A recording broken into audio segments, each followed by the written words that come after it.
Hey everyone, and welcome to the channel. Tosh here to provide you with some of the latest updates in the DeFi Kingdom's world. We've had our AMA yesterday with our leadership team.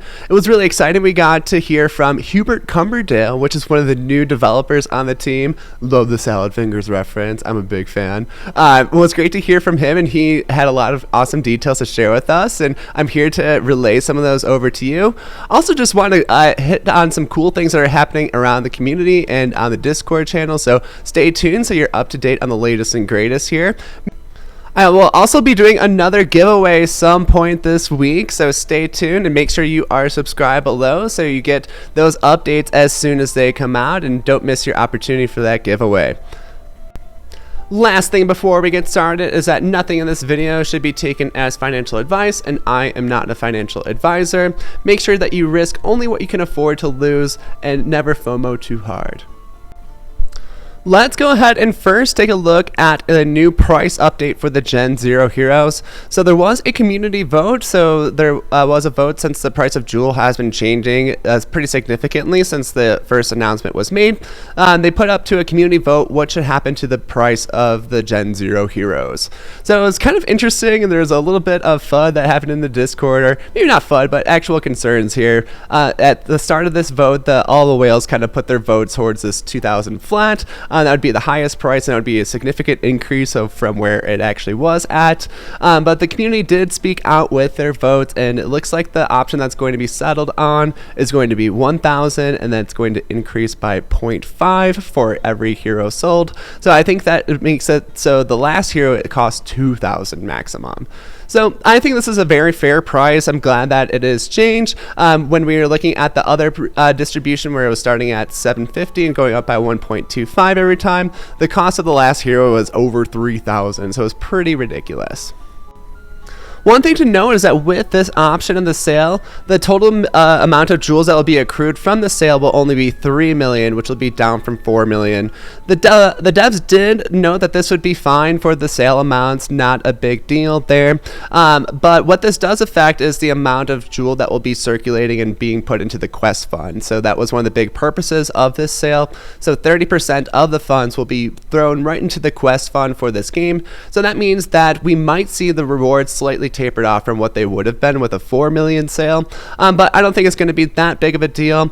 This will also affect our X-Jewel holders. So since there's only 3 million the 10% of the funds from the sale will be going towards the X-Jewel holders being thrown right into the bank. So that will be 300,000 jewel, as opposed to if it were 4 million sale, that would have been 400,000 jewel going into the bank for X-Jewel holders. So this will be a little disadvantaged there. We're not going to see as big of an increase in that multiplier with this sale, but it's still going to be very significant for X-Jewel holders. So if you can keep some in the bank, that will be a nice little jewel profit there. That will happen pretty quickly.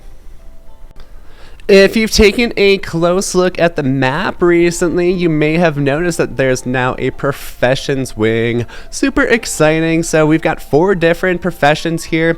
We've got the miner, the gardener, the fisher, and the forager. Everyone knows Isla loves her fishing. We also got a little bit of detail about what these events and activities are, how they're going to work. So what Hubert Cumberdale in the AMA told us is that with fishing, that it's likely going to be a kind of like a short transaction kind of thing. So you send them off to fish, and within like 15-20 seconds that they're back, they either receive a fish or they don't, and then we'll see what happens from there. So fishing is something that you can do pretty constantly, and something that's going to take like repetitive action. It's only going to use 1 hero at a time for fishing, so think about that for those kind of quests. We didn't get too much information about foraging yet, but if we look on this guy, it looks like he has both potions that are healing and also like attack potions too. So that's gonna be pretty cool, and it looks like that might requires like some herb harvesting, so that might be an additional resource that would be coming into the game.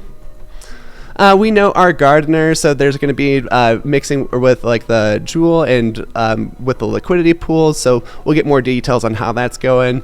And then details I think everybody has been waiting on, highly anticipated here, is with the miner. So again, the miner is going to be the one who will be able to unlock some of your locked jewel balance. One of the most important details that came out about this is that Hubert told us is that you'll only be able to set one hero to mine at a time, which means that they're going to have kind of just like a steady rate of mining those. So like I predicted, it's not going to be like people are going to be able to mine their locked jewel very quickly. It's going to be a very steady rate with the one hero at a time. It's kind of cool that whales won't be able to really increase that significantly faster. We did hear about the summoning process, is that you can actually summon for traits that are better at mining. So some heroes will be better at mining than others, and obviously most people are going to want to put their best mining hero at the mines so they can unlock that jewel quickly.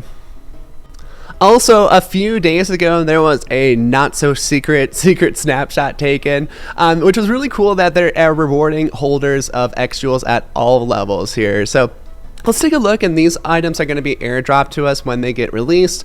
So if you held X Jewel in the bank, I believe this was on last Friday, then you would have then you can receive up to 5 potions, 1 for each 100 X Jewels that you have. So if you have 500 X Jewels, you get 5 of those. You get 1 tier for 2,000 X Jewels, capped at 5. Pretty cool. I don't know what those really are, but I don't know, they look kind of cool. And then you can get 1 gold per 1 X Jewel, capped at 5,000. They told us in the AMA that the gold is going to be kind of like our standard resource that's not jewel, so things that like don't really cost money. It's going to be, I think, going to be like a standard cost to like send your heroes on quests or to do things in the game. And then if you had 50k X Jewels, you can get 1 pet egg, capped at 2. And in the AMA, they did release some of the details about the pet eggs. And I really like that they have these rewards for people at all level and even for the whales, because it incentivizes our whales to keep holding on to their X Jewels to keep this economy alive. So I think it's a really smart decision by the devs, even though some people might be thinking like, oh, 50k, like I'll never get 50k. It's like, it's not like these items are going to cost 50k later on. It's just to incentivize those holders right now. So they did also reveal some information about the pet egg. So it's going to be kind of like a sprite for your hero. So I always think about like Pokemon Yellow, you know how Pikachu follows you the whole time. It's going to be like your pet follows you the whole time. And then Hubert told us that there would be like some passive bonuses that would go with each one. And he also noted that there's pet eggs that can come from each different region. So there's going to be a bunch of different types of pets that I assume are going to lead to a bunch of different types of bonuses. So I'm really curious like what those bonuses are going to be like. I'm assuming like the mining ones are going to be like the most sought after, but we'll see if the other ones are just as cool. What do you guys think? What do you like? This is all pure speculation right now, but what do you guys think some of those bonuses attached to these pet eggs are going to be? Drop those in the comments below. I also just wanted to show you guys this really cool resource that I stumbled upon in the Discord channel. So one of our community members, Sarah, created this, and it's called dfkwiki.com. And it looks like what she's hoping to accomplish here is to create a website sort of like Wowhead, if you're familiar with World of Warcraft, where it's just a searchable resource where they can look at anything that's DFK related. So, for example, if we're looking at like the different types of pet eggs, and we could search them and see like the different bonuses attached. It's kind of like a dream for this project. So, definitely an awesome resource if you want to be a content contributor. I'm sure if you reached out to Sarah in Discord, she would love to talk to you about it, but I love that it's a community built resource, and that's just something that she's doing on her own. Right now she built the epoch tracker in here, so super useful. We can see like how long it's going to take for the next epoch to begin, and that's going to be like when the pool rewards are slashed, but also like the unlocked becomes more available at that time. And it has like all those resources right here. I'm really excited to see like how this gets developed. We can see like our basic news. It's got a great front page with the recent AMA. It's got the Reddit posts and about the AMA and like all the things that were going on here. So super cool resource. I'm really excited to see like how it gets developed here. Well, that's all for today's video, folks. Hope you enjoyed it. If you did enjoy the content, make sure you like and subscribe below. I will be doing another giveaway this week too, so my subscribers will be the first to know about it. Stay tuned for that. Hope you guys are slurping up this dip on discount day. It's a great day for it. I'd love to know in the comments, which of these features are you guys most excited about? All right, this is Crypto with Tosh, signing off. Catch you around the kingdom.